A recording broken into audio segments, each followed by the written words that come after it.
Hi everyone, Lord Crew here and welcome to my channel. So the topic for today is about death meta for weekend rank week 132. So without further guys, let's proceed. So we will start with the God matchup, and as you can see, Death is currently has the highest win rate. So in overall for the past 3 days, especially on the weekend rank, Death is Death is the number one God on the weekend rank for week 132. As you can see, he has like a 51.9% win rate, even though his popularity is like second to the last, or he has like he has like the fifth with the highest popularity, but still managed to have the highest win rate compared with the other gods. Nature is still the highest or the most popular deck in the weekend rank, and if I compare this 35% to last week. I believe last week it's around like 34%. Now it's 35. So there are like more player who played nature this week compared last week, and even that I believe the death popularity is still the same. It's like 11, around this 11%, and still second to the highest compared with last week. Now if you notice, uh Magic, Deception, and War are all went down in terms of total win rate. And as you can see, the most unpopular and the weakest of them all are the light, currently 5.5. So what happened is that last week we have like this balance update where they nerf the Radiant Dawn. Instead of like +1, +2 in stats for the creatures, it's now +1, +1. And I believe that literally affect light. And this make the board wipe deck more famous and became more stronger. Because as you can notice, the weakest of death are the light, and as you can see here, it's 43%. The win rate of death versus light are 43%, but because it's only the most unpopular, means you have like low chance of fighting a light meta, and that's the main reason why death is still currently in the current uh strong, and now the most dominant deck now, and unpopularized the or overthrown the war, especially the control war.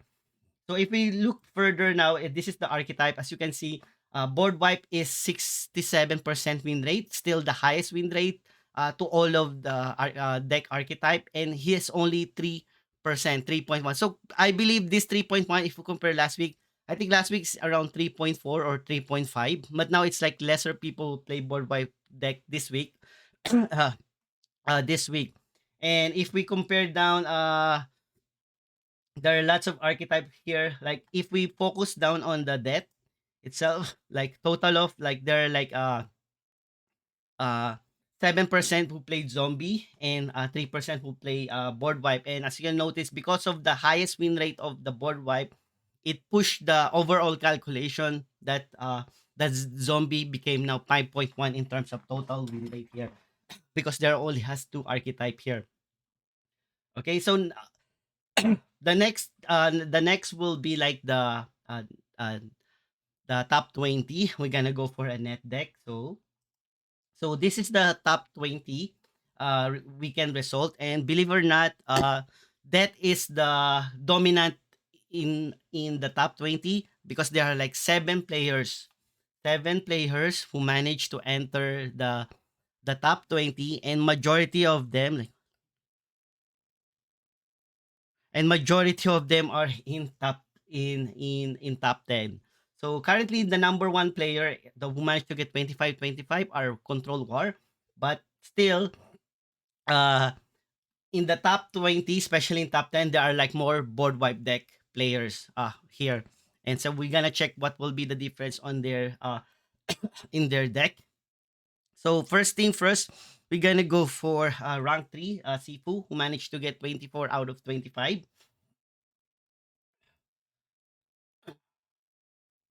24 out of 25. As you see, this is his board wipe deck. And the difference between the traditional board wipe deck, that he has no polyhemia here.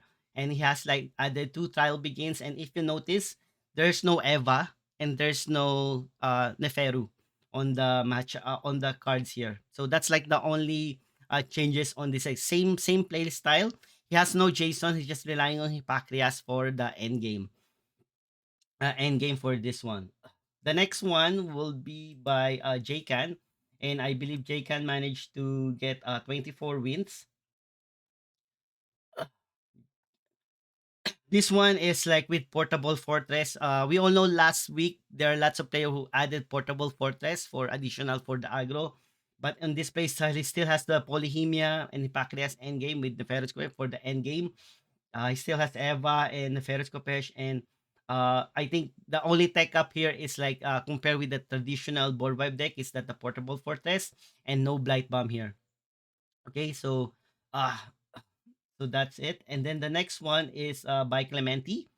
I think this one got managed to get 24 wins. So he has one trial begins. No Jason, but he has like Hypacreas and Nefero. So he's relying only on Hypacreas for endgame. Almost similar build uh with Sifu, but instead on this build, he has like Return the Cave here, like for the life heal. Now the next one will be Fenor Fabius. Fenor Fabius, the first player who managed to get top on the rank one on the first day on last Friday, and this is his build. He has no Polyhemia and he has no Hypacreas, but still he's using Neferus Kupesh and they're relying on Jason and that which aches for his end game. And as you can notice, he has two portable fortress. So that will be comboed with Neferus Kopesh. And he has no Just Nibble. Just Nibble is he has no Just Nibble, but he has Fleshbind. So Fleshbind, I believe what we will do is summon a portable fortress, sacrifice it with Just Nibble, so he will gain 8 life. And then if he has Neferus Kopesh, he can like summon back that portable. So I believe that is his play style. I managed to watch some of his games, and he relying on Jason Medea's majority for the end game, like getting those big legendary creature. And I think there are like only few times that I see him playing that Witch Aches, but I think it's more on the Jason of Medea's here. So the next one now is like the rank 10. It's by the unknown player. And as you can see, this is like the traditional almost like the traditional. Instead, like he has no blight bomb, and he added to a one portable fortress here, and still relying on the same old technology tech cards here, like endgame Hippocrates and Polyhemia, and it same almost same build. It's just like the blight bomb. One of the blight bomb replaced into fleshbind and portable fortress. So I think he's relying also with Neferus and portable. So the main reason why he has only one because your end game is Hippocrates. So there are like 50% chance that if in you want to resummon Hippocrates, you have like a 50% chance because you have like one portable in your void and one Hippocrates monster.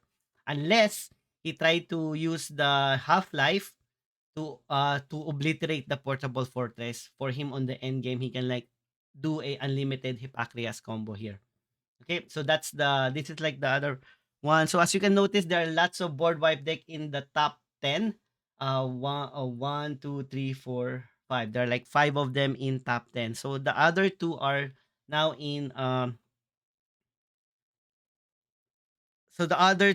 rank 16 and in 17. And this is like the other one by James Watt. This is like the traditional one. Uh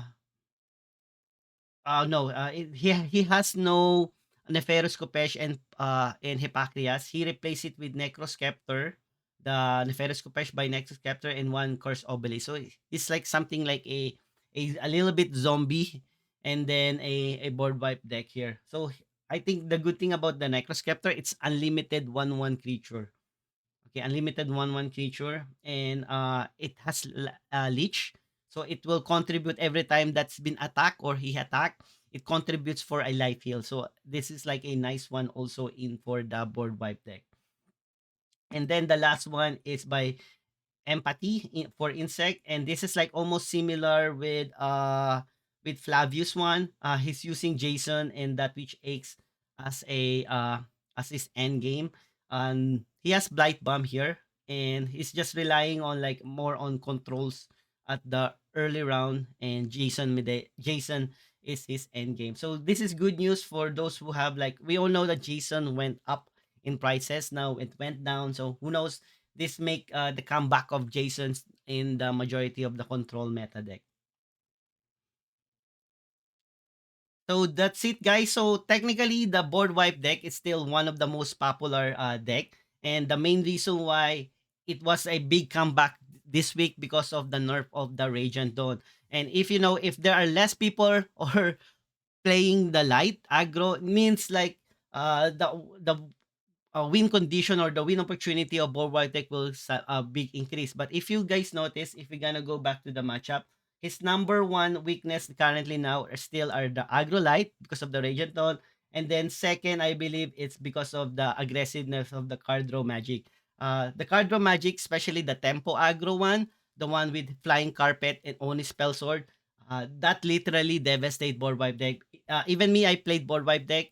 Uh, I have like a low win chance, like or I have like a zero win chance of like winning versus the tempo aggro, especially if they manage to play Oni spell sword in third turn, because majority of his creature has wards, and every time I do sleep, it has no effect. So that's what, and of course, as we all know, tempo magic has lots of spell damage that can literally use against directly to my god rather than to my creature. So this is like one of the weakness. So who knows, uh if there will be a lot of board wipe deck players, your best counter is using the card draw magic. Currently now, aggro still the best win rate, but because of the nerf of the Regenton, its win rate versus the other deck for a non-board wipe deck are getting lower, because that's the Regenton literally boosts majority the light. Now they nerf that, and that's affect literally the aggro light here. So as you can see, anything that is aggressive has the highest win rate versus the board wipe deck here.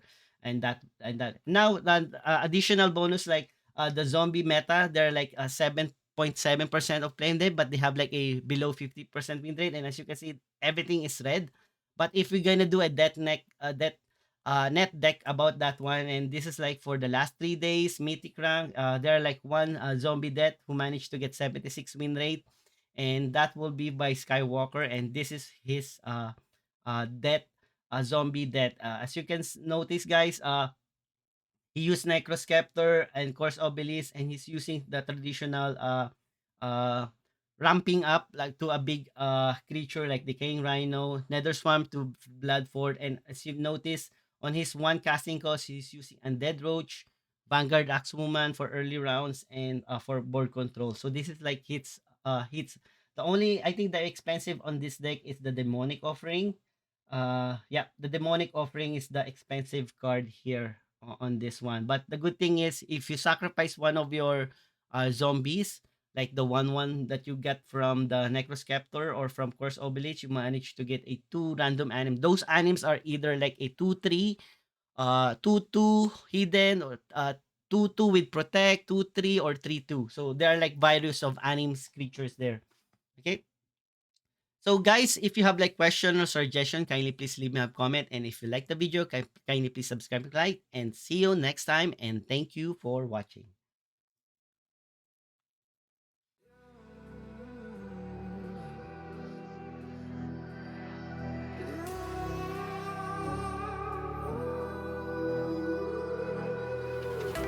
There's a distance between us,